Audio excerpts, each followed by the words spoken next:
ever felt as if you're falling short again and again? And with time, sin doesn't carry the same weight anymore. Sin doesn't hit the same way anymore. You find that time and again, keep falling short, there's no progress. And as a child of God, you desire to do the things that are pleasing in God's sight.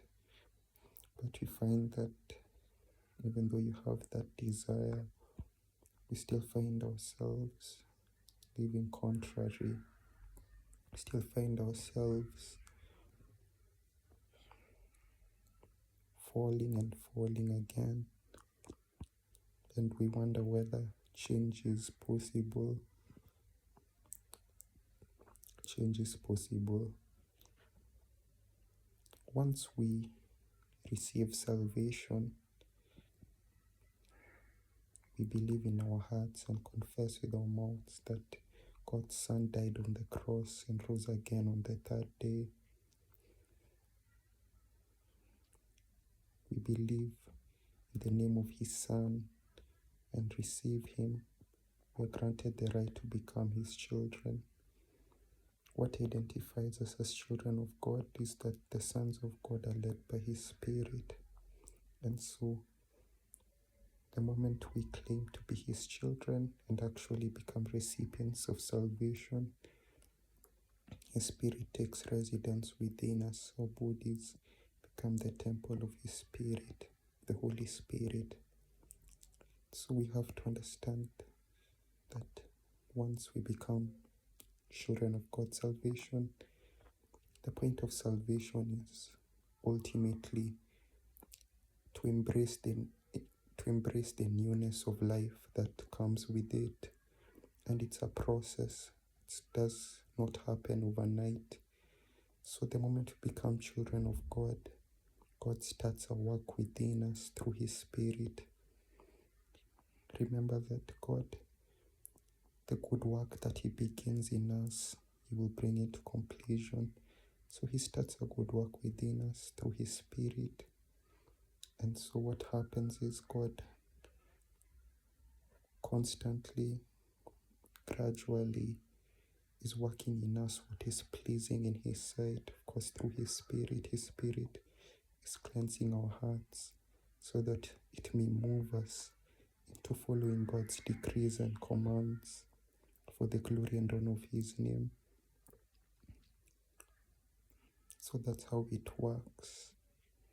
And slowly by slowly we find that His Spirit is influencing us. It's shaping our desires, our thoughts, and ultimately our way of life, so that it may find alignment to God's will for the glory and honor of His name. But we have a problem. The problem is that His Spirit can be quenched. His Spirit can be quenched, meaning we ourselves can actually reduce the Holy Spirit, because His Spirit yearns within us jealously. His Spirit desires control, but at times we quench it. We reduce its power to actually operate within us by doing many things, like for His Spirit to actually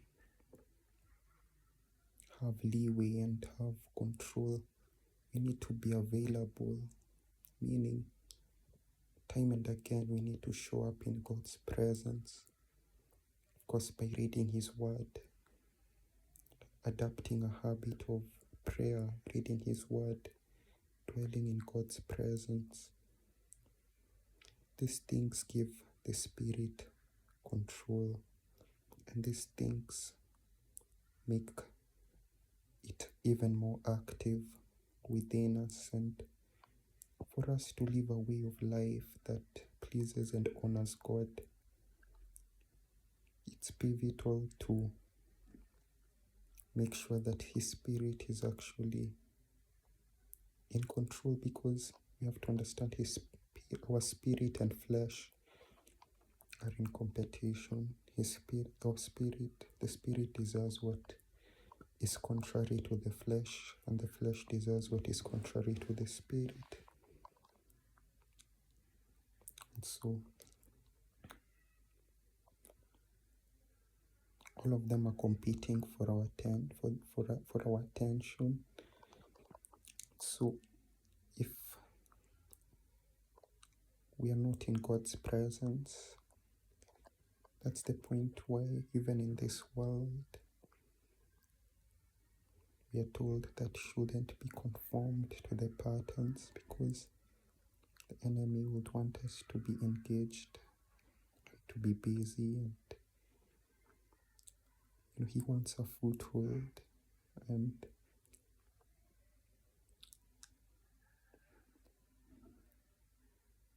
so the moment we allow him that opportunity, because to gain access in our lives, not spending time in God's presence, not feeding our spirit through reading his word and prayer for us to grow, makes us vulnerable to the enemy, and ultimately reduces the spirit's power to actually operate and to work within us. And so it's so powerful that when we dwell in God's presence and actually choose to be available and to show up and to actually spend time with God in his presence, it's an effort. We have a role to play in our faith and in our relationship with God for it to flourish and to grow. So the moment we do that, the Spirit is able to have control and to reign within us, and to actually, God is able, because through his Spirit, to continue to work within us what is pleasing in his sight, to transform us from the inside out, and ultimately, even in our way of life, it will translate. We find that even in how we do things, how we do life, there is progress. It's because our lives are slowly being aligned with God's will.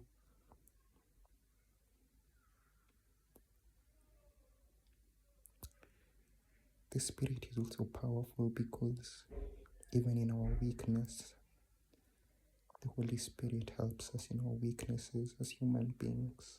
We have weaknesses, we have flaws.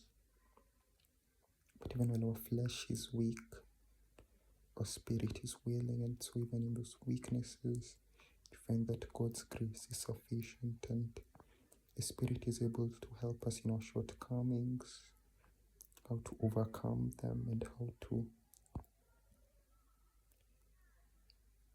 deal with them.